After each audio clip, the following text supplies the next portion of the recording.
Hello, everybody. Good evening and good afternoon, depending on your time zone, whichever part of the world you're watching this from. Thank you again for joining us today. I hope most of you have managed to catch most of the films that were streamed today. I did. And I also hope many of you watched some of the films that were streamed yesterday as well. So welcome, everybody, once again. My name is Vaishnavi. I am a filmmaker and I'm a writer. I'm based in India, from the south of India. Madiha and I are very, very close friends, and we've always dreamt of doing things together every year. When it comes to Women's International Film Festival, I always keep saying to her that there must be some part of me in the festival in some form. So this year, it's my privilege to chat with three amazing filmmakers. We have with us Astrid Asperger, who made 28 Beanies, and she's from Sweden. And we have Nida Kirmani, who made Playing at the Boundaries from Pakistan. And we have Parisa Sedei Aza for Lack from Iran. And Parisa would be joining us in a few minutes. And until that time, we're going to just kickstart our discussion for today. So yesterday, Astrid and Nida, we had a very interesting conversation with the women that were present. We had somebody from the US, we had somebody from Greece, and we had a couple of filmmakers from Pakistan as well. So there were some questions that were sort of similar that I wanted all of us to talk about. And there were some questions that were very unique to the filmmakers as well. So today is going to be something very much along the same line. So I'm going to kick off by asking Astrid, if you could briefly introduce the protagonists in your film. And I know that each film, in your case, in the 28 Beanies, the protagonists are mostly the voices and it's the performance that we see. But if you can just run us through the idea of this film, what inspired you into making it, and something a bit more about the voices as well. Yes. I want to... The film started because I was contacted by the choreographer who had this idea. She had found 28 beanies that she had picked up in the street. And then she was like really into the menstrual cycle and really studied a bit like how does it work, what's happening with the body, blah, blah, blah. And and then suddenly she realized, it's like the same amount of days as the same amount of hats that she had found. And I was really... Then she spoke with me, and we were like friends from before. And I had done another like sound collage about PMS. So I was already interested in the subject. So she contacted me that she had this idea for a dance film. And then we tried to find the people that we interviewed was very much people that had interesting anecdotes to tell, because we found out that it's not interesting to hear like I usually feel like this and I usually feel like that. It was much more interesting to hear about something that had happened to them in a specific situation, and like usually like funny or tragic story, or maybe both sometimes. So this was how it started. I like the crazy connection like between the hats and the dance and the period and the cycle and so on. It is a rather unconventional relationship, because you won't associate something like a beanie with some experience that is very, very personal to females. But it was very interesting how it turned out to be the exact number and the exact number of days in a cycle. So it was pretty interesting. I was pretty curious to come to the end of it and sort of take everything in. So we'll talk more about your film, of course. Now moving to Nida. Nida, I would love for you to also sort of briefly explain the characters, the protagonists in your film. There were chapters, there were multiple sections of people that you had talked to, and could you sort of explain how did you come about it? How did you find your characters, and what was your experience in making this film? Thank you so much. Thank you for inviting me and for including me. I hope my voice is clear. Yes. I switched to another device. So I don't want to say I'm not a filmmaker, because I've made a film, but I'm actually a sociologist, and that is my primary hat. And this is the first time I've attempted directing a film. So this was co-directed with myself and young filmmaker called Dostan Baloch. So I was wondering if I could even be included in this because he's not a woman. But so it was a joint project, and he's more trained as a filmmaker, and I'm trained as a sociologist. So we thought it would be interesting to try to do something together and bring our different approaches together. So the documentary comes out of long-term research that I've been doing in a part of Karachi called Liari, which is an area that has gone through quite a bit of conflict for the past 15 years or so. And it was an attempt to move away from looking at this place just through the lens of violence. I also wanted to talk about some of the other aspects of life there, and also to talk about how young women and young people in the area are pushing gender boundaries in different ways. So the three characters in the film, the first one is, her name's Mehreen, she's a boxer. The second person is Zulekha, and she is a cycling instructor. Yeah, and then there's Sid. And Sid is, that's why I say it's about young people and not really young women. So Sid is, I guess, would identify as a transgender man. So just thinking about how different young folks are trying to challenge boundaries through, various activities in their everyday lives, and doing so in a way that's also enjoyable. It's also fun. It's not just about, I'm not downplaying protests. I think they're very important, and I participate in a lot myself. But it's also, there are other ways in which people challenge boundaries, and gender boundaries in particular. So the three, Mehreen, I had gone to that boxing club a few times just looking for young people who might be interested. And she really stood out, and she was interested in being part of the film. And Zulekha I had known for a couple of years because I've been visiting the space that she works in. It's called the Liari Girls Cafe. And I'd been hearing about their cycling trips every Sunday, and I'd been saying I wanted to join. And Sid, I met through common friends, because I have friends who work with the LGBTQ communities in different parts of the country. And so a mutual friend introduced me to Sid. So different ways of getting to them. But yeah, I'm really happy I got to work with them. Yes, and it's like you said, it's not just the pushing of a boundary that is a physical boundary, but pushing yourself out more, especially in a place that is riddled with so much conflict and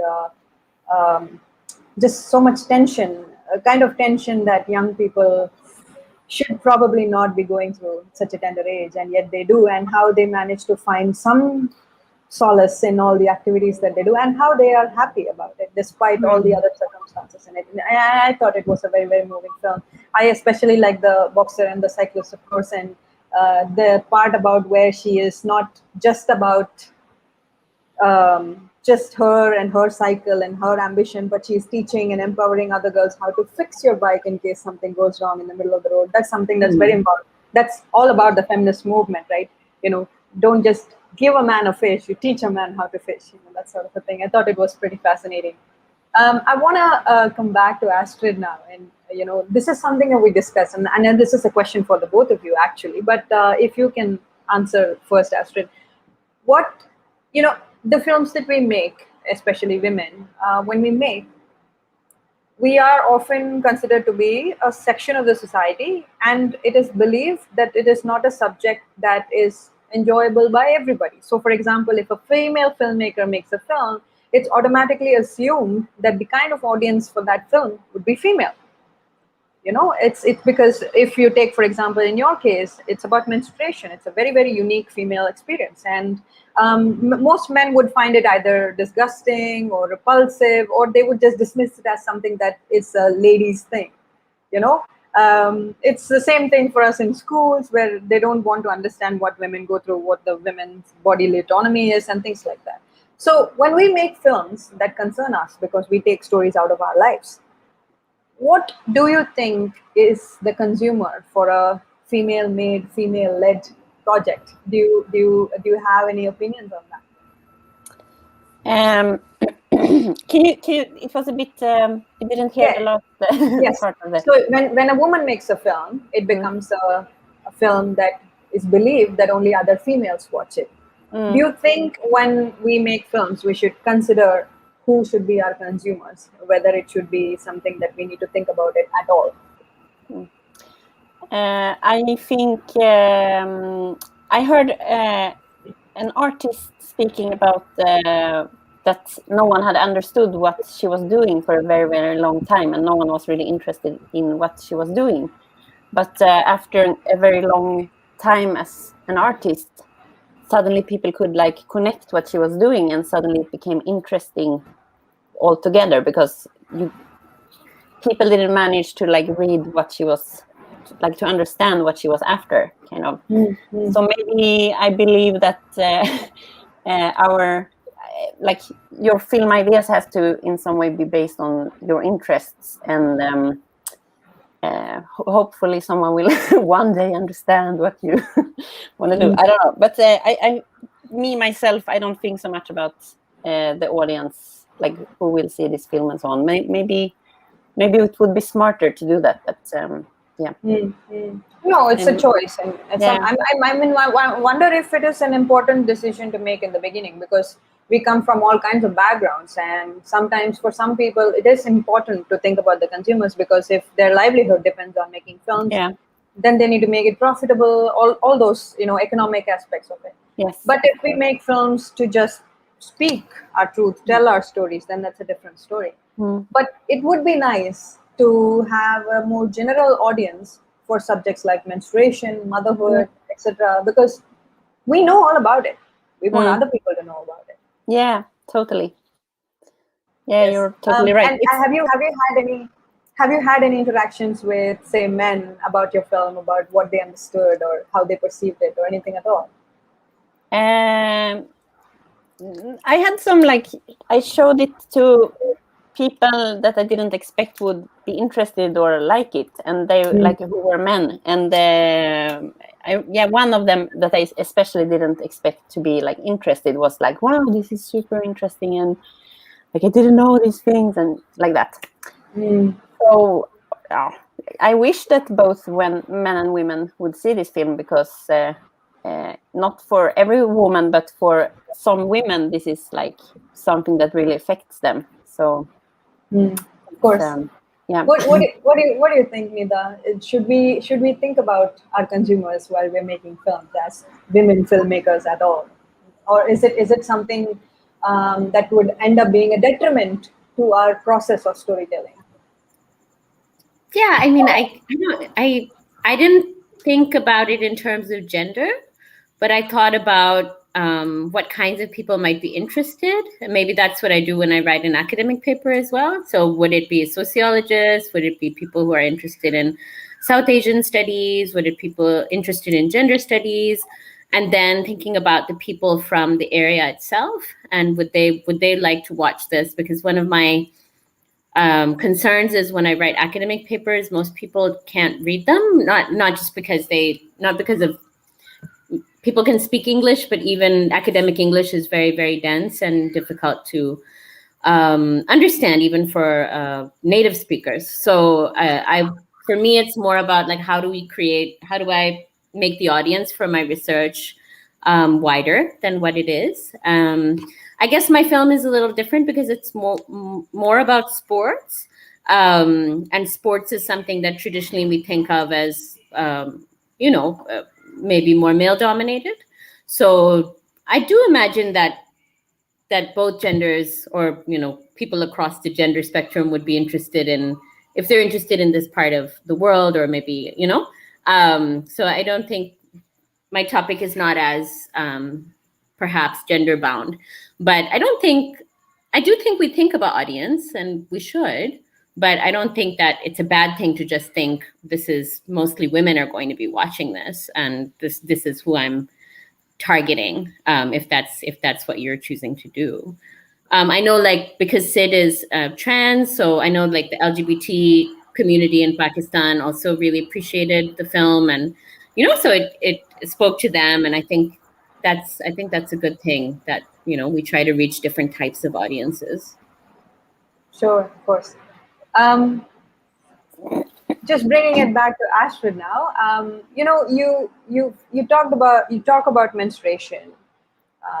But the people that you interviewed, you don't see them, but there is a demonstration, a dance demonstration of what they are saying.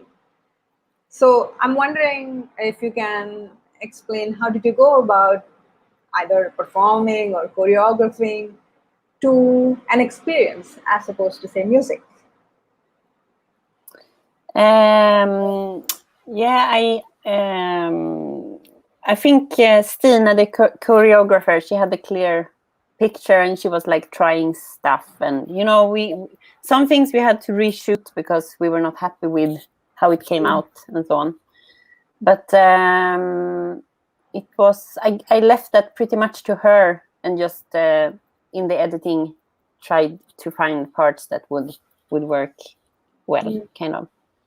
And did you get many different voices, many different experiences, and picked these four characters, wasn't it? Yes. One that has finished her periods, one that is feeling extremely horny during her periods. And yeah, so any reason why you chose these, and maybe did you interview many others? We did interview some others, and I think, as I said, it was like these 4 people had like a story to tell, and that was like the most interesting to us. The others would be more like, our idea was to have like someone, you know, from like ovulation and like from you know, telling a story from each part of the cycle, so it would not only be like the menstruation.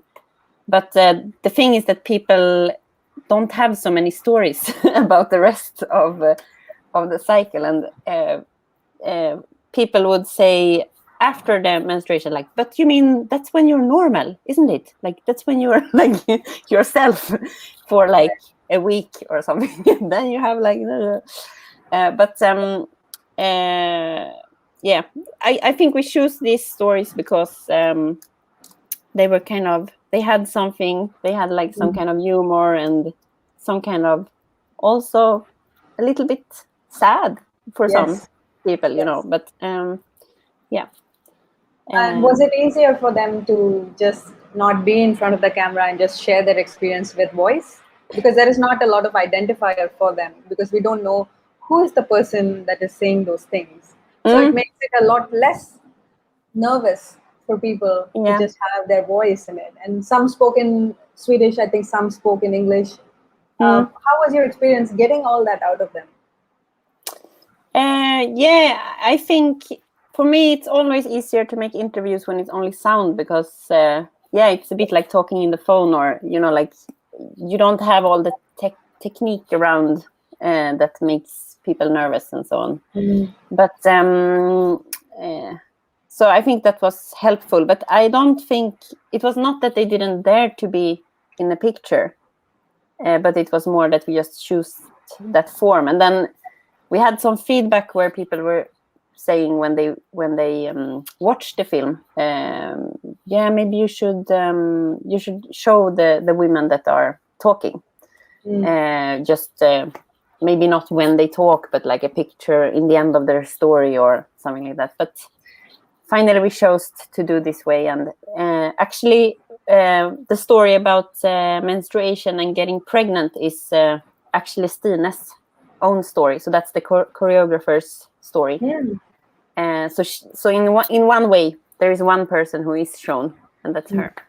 But maybe this is not clear neither to if you don't know, if you don't recognize the voice. And so. I didn't make the connection. No. Now I know. Now maybe if I watch the film again, it will make sense to me. Yeah. Very interesting. Hi, Parisa, can you hear us? Parisa, can you hear us? Hi, Parisa. Hi there. Hi. Can you hear us? I'm so sorry that I late, and because I had a live program on radio and it was so heavy traffic, and because of that I'm so sorry. That's okay. Please don't worry about it. Welcome anyway. Thank you so much for being here with us. Thank you. So we just started the conversation, and I wanted to tell you that I loved your film. and I thought it was very, very beautifully made. I was wondering, Parisa, if you can explain what the film is about. Lack, if you can talk about your experience making it. First of all, I have to say that me and Rami Farzaneh, both of us, we had made this short film, and at the first, I have to say that my English is not very well, and because of that, I am so sorry. That's And okay. I would say that Ramin is here. I don't know that you want that to see or not. And this idea at first was for Ramin, and he talked about that with me, that there is a sister and a brother, and they are speak about some problems that they have. For example, that girl, because of some problems that we don't know what, she didn't get married, and his brother, he didn't get married, and because of that, they wanted to play a game together, play a game that, for example, that she loves me, he loves me, and we have love in our life just by a game. Wow. Did you write the story and screenplay also? Did you both write the screenplay? Oh, sorry, I can't hear you. Can you hear me now? Yeah, yeah. Yeah. I was asking if you wrote the story and the screenplay also. You mean about the role? Yeah. No, that's okay. Can you also talk about how did you go about casting the two people, the protagonists, the male and the female? Can you explain how did you cast them? Yeah, yeah. That girl was me. That was me. Right. That girl was me, and I myself, because I'm an actor, and that boy was a good actors in Iran, Dawa Farmani, and I think we speak about that roles for maybe for 1 year together, about that, about the story, that how we will act that, how we will make it, and I think that it is so important for an actor that can understand the role, and just this. But were you happy with how it has turned out? Were you happy with both your performances? Yeah, yeah. Okay, okay. I'm going to come back to you and ask you more questions, Yeah. but right now I'll proceed with asking Nida about. Nida, I'm wondering if you're familiar with this one African American person called Tony Porter. He gave a TED talk where he was talking about how he coaches boys to play football. And this one day, he had apparently asked some of the boys who he coaches, what would you feel like if I said that you play like a girl? And apparently the boy said that if somebody called him a girl, it would destroy him. And that's the very basis of the talk itself, of his TED talk itself. And I'm not a big fan of this TED model, but this one particular talk just stood with me, somehow stayed inside my head for a really long time, about what we are teaching boys if they believe that being a girl or being called a girl would destroy them, as if it were an inferior label. In your film, obviously, you have pushed all kinds of boundaries, and I was especially taken by the boxer, which is essentially a sport that you would mostly see men perform, men, succeed, and it's mostly considered to be a very macho game. What are your thoughts about this whole toxic masculinity of how one could possibly feel destroyed by being called a woman?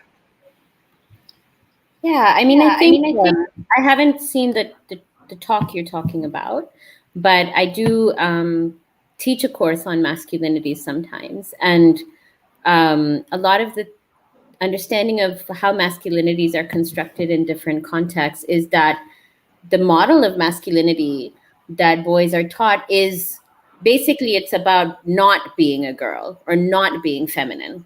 So to be a boy or to be a man is to not be a girl or to be effeminate. And so that is like the worst insult. And I think that cuts across cultures. I don't think that's particular to any part of the world. So that's something that I think we really need to work on, because I don't fault boys and men for when, not saying that people shouldn't be held responsible for toxic behavior, but one can understand why, when from your childhood you're being told again and again that, to be a boy or to be a man, you have to be tough and you have to be hard and you have to be everything that girls aren't. And so, it's very hard for boys and men to break out of that. So, I think it's really, I'll definitely have a look at that talk as well. Yeah. And I think with the film, just showing how girls and young women are challenging these kinds of stereotypes, and doing so beautifully, and very, of course, I'm sure for Mehreen it's a big effort and a big struggle, but she makes it seem really easy. And I think for men and boys to see that, I think that's really important. And I think one thing in the film as well, we actually cut out Mehreen's father, but she has a lot of men, not a lot, but her coach, who you do see, her father, who you don't see, but men and boys who are also there and supporting and really trying to be different kinds of men. And I think that's important for us to also highlight, alongside highlighting the stories of these women as well, that there are men who are challenging those kinds of stereotypes as well. Yes, I agree, and I think the girls in the film really did an amazing job. Not just the ones that you were showcasing, but also the women that were around them. Even the older woman, Her the grandmother of who says that she used to do bike riding back when she was a little girl, and it is like this intergenerational inspiration, to be honest, and it was so wonderful and heartening to see. So I think you will really like that TED talk that I'm talking about, because the way Tony talks about it is also extremely poignant, because he feels ashamed for his male sex, that if this is what they think, then we have failed as men to talk about what it means to be a man and what it means to be a girl or a woman. So I think you'll really like it. Perhaps that would be like a spark of inspiration for all your future work. Who knows? But we will talk more. And I want to go back to Parisa just quickly. Parisa, can you talk about what was the reaction for your film in your country? You screened it there in many festivals. It has traveled worldwide. But in your country, what was the response? What was the reaction to your film? Well, I have to say that some people that they really love cinema, they could understand our short film. They could understand lack, but I can say that maybe some people they couldn't understand it. And but I think some people that they could understand it. It was so I don't know.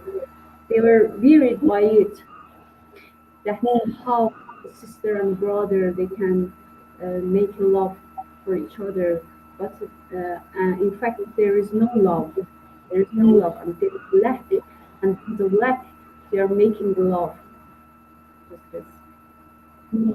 So some people didn't understand it, but some people understood it but didn't get how it can be a relationship between these two people. Is that what you're saying? Because Did they couldn't understand that boy and the girl that they are brother and sister. What are they doing? As a matter of fact, they couldn't understand it. They could understand, but maybe I want to say that they couldn't believe it. Maybe because of fear. Maybe they was thinking about some brothers and sisters that they have lack in the world, and maybe Maybe there are some people that really they are making some games in some homes, in some theirs, and we don't know it. Mhm. Did you receive any criticism? Did they say how can you portray two people like this? Did you get any backlash? Oh no, not like Mhm. that. Right, right. That's amazing. And can you also tell us why you chose to use these mannequins, these dolls? Why did you bring that element in the film? And somewhere towards the end, we see that the mannequins are holding the cloth on top. It's only when the house owner comes inside we see that it's all dolls. There is no wedding party. Any reason why you wanted the brother to work in this shop and he has all these Yeah. mannequins? Any reason for that? They are making a game together, okay, and so they don't have any real guests, so they Mm, should have them in their party, and because of that, the brother that he had them in his I don't know, in his job that right now he's closing shop. Right now mm, he don't use it, but right now they can use it in their game in a party. That and they say that they are all guests and they are so happy because of that, and they can understand us and they congratulate us because of this love. mm, mm, mm. Okay, that's wonderful. I'm very very happy that we could talk about this because I found the film to be wonderful and there were a lot of questions in my mind as well because film can be interpreted in different ways. One is your interpretation, how you made it, but when I watch it, I think of different things. I look at it from a different angle, but it was a really, really well made film. So we will talk a bit more about it. But I want to move to Astrid now. Astrid, the beanies, the 28 beanies that you found, what are you going to do with them? Are you going to display them somewhere? Are you going to do something more with it? What's your plan? Actually, we had a screening where we were putting them on the, I don't know what you call it, but where you put laundry. Okay. Yeah. What we have in the film as well. Yeah. And then anyone could take one, and then they could donate money to this organization in Tanzania that is trying to spread them. I have to see what the word I should use is because I'm not. Period poverty. Are you talking about period poverty? Yeah, they're like they are distributing recyclably, sanitary towels. So then you could take one and donate some money there. So it was like to do something with them. So now we don't have them anymore. But, Okay. Yeah. People have bought it, and the donations went to Tanzania for. That's pretty wonderful. It's wonderful. While we're with you, this is like the closing question that I have for all of you. What's gonna happen next? What's your next project? What are you thinking about doing next? All the exciting things. Yes, I have a few projects, and one of the projects is a longer film that will be about it's. I made a short movie about my grandfather, but now I want to make something longer about him, and also like comparing when he was growing up. There was like a political movement that were closing the income gaps and the class gaps. So people became more and more equal during his lifetime. But then now we have like the opposite trend where the income gaps and the class gaps become wider and wider. So I want to do some kind of comparison about about that and where are we going, and like our democracy is only for women as well to vote is only 100 years this year in Sweden. So how do we take care of the democracy, and what do we do, and so it's some kind of essay film about that, and just the travel of 100 years. What happened in our country? I'll be so interested to watch it. I hope I get to watch it. And we should definitely try and advertise it as much as possible. Are you also thinking of going in a sort of an abstract performative style, or is it just going to be a documentary with talking heads and everything? I think it will be a mix. Okay. Yeah, I don't know.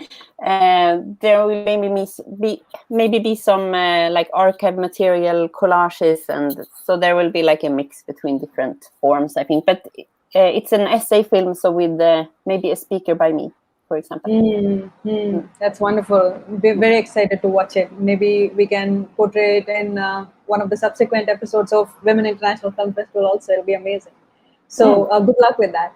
I want to ask Nida the same question. What's in store for you? Are you now sort of holding both these legs in the sociology side and the filmmaking side? Are you going to continue with both these departments alongside, or are you moving towards filmmaking now that you made this? I wish I was, but I'm stuck being a sociologist, which is not as exciting. I produced one film before this one as well that was based on another paper. So I hope that I can continue to make, at least try to make some kind of visual,